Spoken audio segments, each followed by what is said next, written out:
Viral di media sosial video seseorang yang memakai kostum badut dan tengah duduk bersama bocah laki-laki. Video tersebut pertama kali dibagikan oleh akun TikTok @yuhdimakeup pada Sabtu tanggal 20 Maret tahun 2021 lalu. Dalam video tersebut, terlihat seseorang yang memakai kostum badut sedang duduk ditemani bocah laki-laki.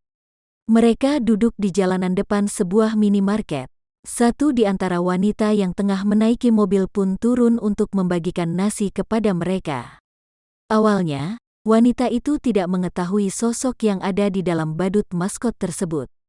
Setelah kepala kostum badut itu dibuka, rupanya sosok yang ada di dalam kostum itu adalah nenek-nenek.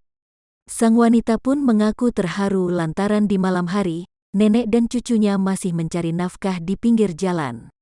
Ya Allah, rasanya menangis hati ini melihat mereka. Ternyata pas kita dekati seorang nenek dan cucunya yang berjuang cari nafkah pada malam hari, tulis keterangan dalam video.